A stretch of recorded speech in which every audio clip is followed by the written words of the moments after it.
اعوذ باللہ من الشیطان الرجیم بسم اللہ الرحمن الرحیم فَهَزَمُوهُمْ بِإِذْنِ اللَّهِ تو انہوں نے بھگا دیا ان کو اللہ کے حکم سے، اللہ کے اذن سے، اللہ کی مشیت سے۔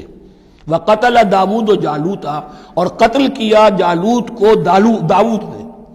یہ داود جو ہے تورات سے معلوم ہوتا گڈریے تھے، جنگلوں میں رہتے تھے اپنی بھیڑیں بکریاں لے کر، اور ان کے پاس ایک گوپیا ہوتا تھا، اس گوپیے کے اندر پتھر رکھ کر اس کو گھما کر وہ مارتے تھے، لیکن نشانہ اتنا صحیح تھا کہ اس سے وہ کہتے تھے کہ میں شیروں کے جبڑے توڑ دیتا ہوں۔ جب کبھی شیر آتے ہیں میرے بھیڑوں بکریوں کے گلوں پر حملے کے لیے، تو جب وہ آ گئے اتفاق سے، جب لشکر آمنے سامنے تھے، ادھر جالوت للکار رہا ہے کوئی میرے مقابلے میں، ادھر سب کے سب سہمے کھڑے ہیں، کوئی آگے نہیں نکل رہا، تو حضرت طالوت آئے، یہ حضرت داود آ گئے اتفاقاً۔ کہا معلوم ہوا کیا سچویشن ہے، یہ ہے کہ اچھا ٹھیک ہے، میں اس غیر مختون کا میں معاملہ کرتا ہوں، اس لیے کہ یہ ان کے یہاں سب سے بڑی گالی تھی۔ حضرت ابراہیم کی ملت میں ہے ختنہ، اور یہ جو کفار اور مشرک تھے ان کے ہاں ختنہ نہیں تھی، تو نامختون ہونا ان کے ہاں یہ سب سے بڑی گالی تھی۔ اس نامختون کا پھر جو ہے میں اس کو کیفر کردار تک پہنچاؤں گا، میرے پاس یہ گوپیا ہے اور میں تو شیروں کے جبڑے توڑ دیا کرتا ہوں۔ انہوں نے پھر وہ پتھر رکھ کر اور گھمایا ہے، اور سیدھا وہ آنکھ کے سوراخ سے اس کے بھیجے کے اندر اتر گیا، اور اس طریقے سے قتل داود و جالوتا، داود نے جالوت کو قتل کیا، اور اللہ تعالیٰ نے پھر ان کو جو براتب عطا کیے، وَآتَاهُ اللَّهُ الْمُلْكَ وَالْحِكْمَةَ وَعَلَّمَهُ مِمَّا يَشَاءُ۔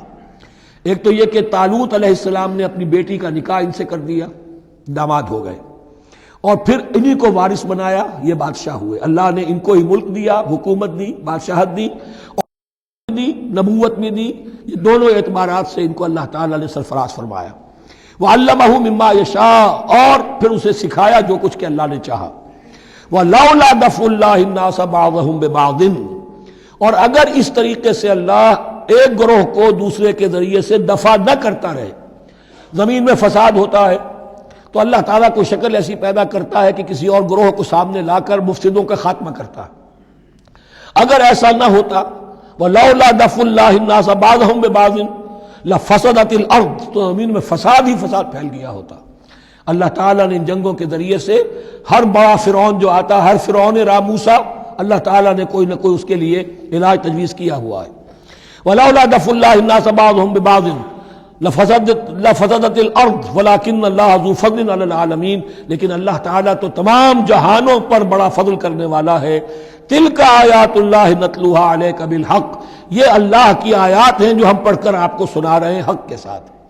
یہ قول گویا کہ حضرت جبرائیل کی طرف منسوب ہوگا، یہ اللہ کی آیات ہیں اے مسلمانوں، اے محمد صلی اللہ علیہ وسلم، جو ہم آپ کو سنا رہے ہیں حق کے ساتھ۔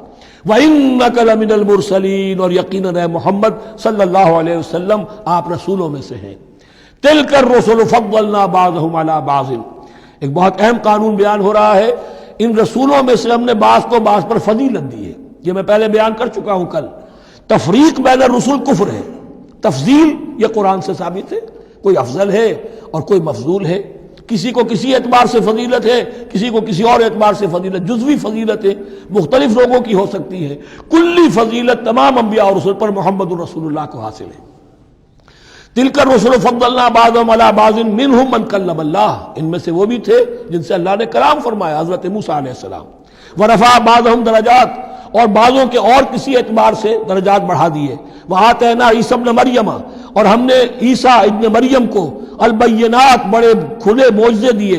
وأیدناہ بروح القدس، اور ان کی مدد فرمائی حضرت جبرائیل کے ساتھ۔ وَلَوْ شَاءَ اللَّهُ مَا اقْتَتَلَ الَّذِينَ مِن بَعْدِهِمْ مِن بَعْدِ مَا جَاءَتْهُمُ الْبَيِّنَاتُ، لیکن اللہ چاہتا تو یہ آپس میں نہ لڑتے جھگڑتے، نہ یہودیوں کی آپس میں جنگیں ہوتی، نہ یہودیوں اور نصرانیوں کی ہوتی، نہ نصرانیوں کے فرقے ایک دوسرے سے لڑتے۔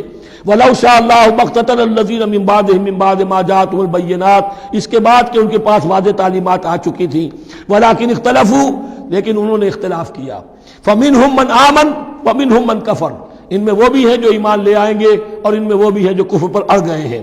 وَلَوْ شَاءَ اللَّهُ مَا اقْتَتَلُوا، اگر اللہ چاہتا ان پر لازم کر دیتا، یعنی جبراً تکوینی طور پر، تو اختلاف نہ کرتے، جھگڑتے نہ۔ ولیکن اللہ یفعل ما یرید، لیکن اللہ تو کرتا ہے جو چاہتا ہے۔ اللہ نے جو دنیا کو اس حکمت پر بنایا ہے کہ یہ دنیا کی زندگی آزمائش ہے، آزمائش کے لیے آزادی دی ہے، تو جو شخص غلط راستے پر جانا چاہے اسے آزادی ہے، جو صحیح راستے پر آنا چاہے اسے آزادی ہے۔ صدق اللہ العظیم۔